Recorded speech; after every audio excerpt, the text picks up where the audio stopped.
The Travel Transformation Podcast is proud to be partnered with Give the Goodness Global, an amazing global outreach project helping families in need all over Southeast Asia and beyond. Please check them out at Instagram.com/Give the Goodness Global today. And now on to the podcast episode. Welcome to the Travel Transformation Podcast, where we talk all things travel and all things transformation, exploring the life-changing potential of solo travel, intentional travel, and location-independent working. Whether you're an aspiring digital nomad or simply wish to boost your confidence through epic travel experiences, I'm here to motivate and inspire you to go after all your wildest dreams. I'm Jessica Grace Coleman, author, certified travel coach, founder of the Travel Transformation Company, and your host for the Travel Transformation Podcast. Travel changed my life. Now let's change yours. You ready? Let's go. Welcome to the Travel Transformation Podcast, the podcast where we talk all things travel and all things transformation. I'm your host, Jessica Grace Coleman, but you can call me Jess.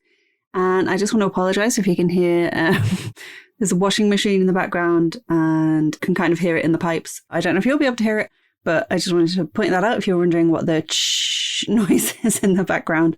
That will be what it is. Okay, so before we get going today, I just wanted to remind you that I have a free guide for you guys if you haven't already got it. You can go to traveltransformationcoach.com/transformation guide, and you can get my free guide, 10 ways you can transform through travel, even when you can't travel. So I've talked about this before on the podcast a little bit. I'll go into more depth in this guide. So if you want to get that, again, head to traveltransformationcoach.com/transformation guide. I'll put that in the show notes as well. And yeah, today I wanted to talk about a couple of things. So the first thing kind of leads into the second. And the first thing is that I went on a trip to Wales last week with two of my best friends. I've talked about a Wales trip before with the same two friends that I did last year. We did that in the summer rather than the autumn. And I talked about it on the podcast because I sort of unplugged for a week, more or less. And after that, I got loads of downloads and epiphanies all about my business and what I wanted to do and all that kind of stuff. And that's actually episode number 4. So this was a while ago now, how unplugging and getting back to nature can help you achieve your goals. And if you want to listen to that, you can head to traveltransformationcoach.com/4 and you'll find all the info for that episode. So this was a similar idea, going away for a week with my two friends, Ruth and Vicky, and just to get away from it all, really. We gravitate towards Wales. It's not far to get to from my hometown, if that's where I'm coming from. A little bit further from Vicky's house, because she lives in Cambridge. So she got the train to my hometown and I picked her up from the train station. And yeah, a bit of a drama because my car, bless it, it's amazing. It's my nan's car, but it is quite getting on a bit now, and it's had issues with the battery and loads of other stuff in the past. And I picked Vicky up. We got a Starbucks at the station, first eggnog latte of the season, amazing, and got some food because it was lunchtime. And then I went and parked in Tesco car park so we could eat before heading off to Wales. And we ate, we had our nog, and I put the destination in the sat nav on my phone, and then I turned the car to come on, and it was just chuk, chuk, chuk, chuk, chuk, the death rattle of the dead engine. And I was like, well, we got far. We got like 2 minutes drive from the train station. And so yeah, I tried to phone my breakdown cover people. The longest automated message in the history of the world. So I was still going on that when my brother phoned me, and he lives nearby, and he went and bought a battery and came and fitted it for me while in the rain, while I sat in Tesco car park with my friend Vicky. So thank you very much to my brother for doing that. We were then able to head off to Wales. I was so worried that if I stopped, it might not start again, that we drove the whole way there. It was nearly 3 hours. And usually we have at least 2 toilet breaks in that time because we drink all the eggnog lattes and then need the bathroom. But we powered through and we just drove straight there. Yeah, luckily, touch wood, it's been fine since. So the new battery did the trick. But thank you, Dave, for that. So yeah, it was just a week away. We went to Bethesda in North Wales, which is near Bangor. And we rented, it wasn't an Airbnb, it was from a different rental place. The main thing that we have when we look for these places is a hot tub. We sort of treat ourselves to a hot tub every time we go away together. So it had a nice hot tub on the deck, looking out over the mountains. Like I say, it was autumn when we went and it rained maybe 80 or 90% of the time, but that was fine. It also meant that the autumn trees were all out and it looked amazing. I was driving through, I'm going to say all these places totally wrong. I know it's not Betws-y-Coed. I know there's a Welsh pronunciation that is nothing like that, but that's how we're calling it. And driving through from Bethesda to Betws-y-Coed with all the leaves on the trees, I really thought that I was in New England. Like, they were that vivid and amazing. So very happy that we went during autumn despite the terrible weather. And yeah, we chilled out. We read a lot. We watched some Hallmark-style Christmas movies, which is our kind of guilty pleasure, including one terribly acted one, which was so hilarious. It made us laugh until we cried. So that was very fun. We had hot chocolate. We went in the hot tub. It was raining while in the hot tub, so we decided to invest in some very fetching umbrella hats. Like multicolored rainbow umbrella hats just sit on your head so you can sit in the hot tub when it's raining. The first time I had my bobble hat on and it was just soaked and it was almost hail at one point and we were just sitting in the hot tub laughing at how ridiculous we were. But good views. We had this tree right outside the house that these, I think they were crows, had their like daily meeting in every day. Like the tree was just filled with them. It was like something out of the birds. Very spooky. Very cool. And yeah, we just chilled out. We did a bit of exploring. We went to the beach. We went to Anglesey. Funny thing happened on that beach. We were on our way to look at the lighthouse. I can't remember what it's called at the moment. Very nice lighthouse in Anglesey. They have lots of them. And we were walking along the beach and this soaking wet border collie ran over to my friend Ruth, pushed himself in between her legs from behind. So it took her by surprise a little bit and proceeded to dry himself off on my friend's coat and jeans while I was just standing there laughing, like in hysterics, because it was a very funny sight. This dog did not give a flying F. It was just like, yep, I need to dry, you're here. The owner did run over eventually and was like, watch out, he's wet. And Ruth was like, I know. Then he ran over to me and did the same and then sort of gave us a look as in like, suckers, and then ran off. And it was very, very funny. Anyway, I laughed at that almost as much as I laughed at the terrible film. I won't say what film it is because I feel bad because obviously a lot of work goes into every film that gets made, but it was particularly terrible acting, which just made it amazing. Anyway, I'm going off a tangent. We also went leaf peeping, like I say. We went to Swallow Falls, the waterfall, Betws-y-Coed, nice shops there. I know I'm not saying it right. Bethesda High Street, we went in this little ceramics place and bought some Bethesda-made mugs. Very nice. Got a lot of postcards and things like that. Oh, we went to a few different places. I'm going to completely forget all of them now. I should look at my notes. But yeah, we had a nice time. I didn't unplug completely. I did about an hour's work a day just because I had to do some admin and emails, keep on top of stuff and do things for this podcast and stuff like that. And I didn't feel like I could completely switch off for the week, which was slightly annoying. And I did go there to rest and it was like attached to another building right next to us. And the person there had like a grand piano or something right next to my bedroom and liked playing Greensleeves on it at like 11 at night and then 8 in the morning. And yeah, I was just like, I could really do with a lie-in. I know 8 a.m. is a lie-in for a lot of people, but I was on holiday. I wanted to chill out. Anyway, it was very nice in general. Had a great time. But one particular thing, it didn't really happen. Nothing really happened. But it made me think of something that I turned into an email from my mailing list, Intentional Travel Club. And if you get the guide that I mentioned at the start of this podcast episode, then you will be added to my list and you'll be getting those weekly emails if you want them. You can unsubscribe if you wish. I will take no offense. And yeah, it got me thinking because this was on the same beach before the dog incident. We walked along the beach and then we walked out onto this little sort of mini peninsula thing on the way to. There were actually 2 lighthouses at the end. And there was one bit where we're all taking pictures, me and my friends. There was sort of like grassy meadows, bits of rock, a beach in the distance, the sea. It was like a really nice picture. And I was trying to get an amazing photo of it on my phone.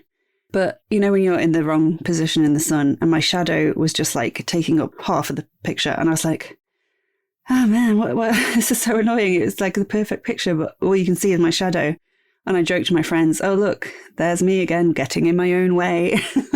And it made me think, not then, because we were having a nice time, but afterwards I was just thinking of all the ways I get in my own way, just like I got in my own way of that photo. And I'm sure a lot of people listening to this can relate, whether it's work-wise, relationship-wise, going after your goals and ambitions, going after your dreams, anything like that. I just want to interrupt this awesome podcast episode for a moment to tell you about Write Your Life. The Ultimate Life Hack for Achieving Your Dreams by Jessica Grace Coleman, a book that teaches you how to design your dream life and then go live it. Life is what you make it. Life is what you write it to be. And you can write whatever you want. Let me show you how. The Write Your Life method gives you all the tools and techniques you need to identify your ambitions, plan your goals, and ultimately achieve all your wildest dreams, all while having fun and getting creative. And you don't need to be a writer to benefit from the Write Your Life method. This book can help anyone, anywhere, design their ultimate dream lifestyle. Get it now from Amazon or head to www.traveltransformationcoach.com/books. You'll also get a digital copy completely free when you sign up to the Flip the Script Academy at traveltransformationcoach.com/academy, where we teach you that life is short. So let's make sure it's nothing short of amazing.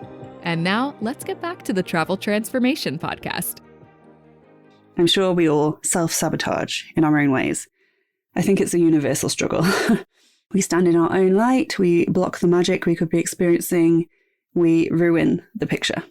A lot of this kind of stuff can be in terms of neglecting self-care, falling into unhealthy habits, or procrastinating on important tasks. And I do all of these. I know I should exercise more. I know I should eat better. I know I should look after myself more because then I'd have more energy to go after my dreams and do all the stuff I want. I know I self-sabotage in other ways as well by not putting myself out there, by not doing the things I know I need to do to get to the next level in my business, all that good stuff.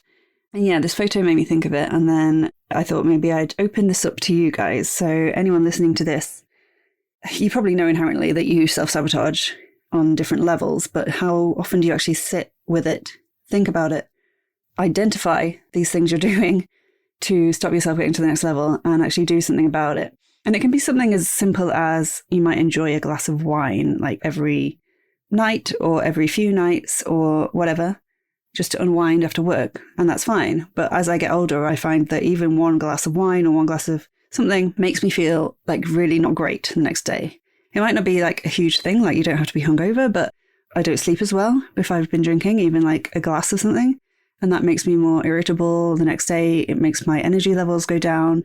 Same things if I'm having too much sugar, if I'm not eating well, if I'm not exercising. I have a back issue, and if I don't stretch enough, then I can get up in the morning and feel like I'm like 90 years old, which is not good because I'm actually 37. So I know there are little things each day that I either should be doing to get to the next level or to just have the basic energy levels I need to get on going on what I want to achieve. So I thought I would look at how self-sabotage can manifest, and maybe you can identify some of these in your own life. Maybe you can see yourself in them. And I think the first key to solving this, the first one is actually identifying them and admitting them. We don't want denial here. So one is procrastination. So you could be putting off important tasks at work, missing deadlines, and avoiding responsibilities, which can limit your professional growth. In terms of going after your goals, you could be delaying actions necessary to achieve those goals, which can lead to missed opportunities and unfulfilled aspirations. Relating hard. Number 2 is imposter syndrome. So you can undermine your own achievements, feel unworthy of any success you do get, which might make you self-sabotage the next time you have a chance to be successful at something. And fearing exposure as a fraud can hinder your career progression. I get this. I think a lot of creatives get imposter syndrome, thinking, who am I to be teaching anyone anything about this? But as a lot of people say, including Amy Porterfield, who's one of my online mentors, all you need is a 10% edge. If you have 10% more knowledge or experience than the average Joe, then people can learn from you. They can learn from your experience. They can learn from your knowledge. So you don't have to be like the biggest expert in the world. There's fear of failure. Number 3, you can avoid challenging projects or promotions at work due to fear of failure. As same with going after your goals, you can not take risks or not pursue your goals because of the fear of falling short. And this in turn limits your personal and professional growth. Again, relating hard. 4, negative self-talk. If you're constantly criticizing yourself, even if you don't realize you're doing it, if you're talking to yourself in a kind of negative way or reminding yourself of things in the past you've done that weren't great or didn't work out, that is a big self-sabotaging thing that I think everyone does. Lacking self-care, like I said, number 5, ignoring physical and mental well-being can result in burnout, again, relating hard. decreased productivity and strained relationships, professional or otherwise. And lack of self-care can be so much stuff. It can be not getting enough sleep, can not be getting enough exercise, not getting enough fresh air. It can be eating the wrong things, drinking too much, smoking too much, whatever your vice is. So that can cover lots of stuff. 6 is perfectionism, which you might not think about, but that really is a self-sabotaging tool if you never put anything out there because you fear it's imperfect. When really there's nothing actually perfect in the world anyway. Then, and setting unrealistically high standards for yourself that you'll never achieve, it will set you back in terms of your mindset and in terms of what you actually do end up achieving.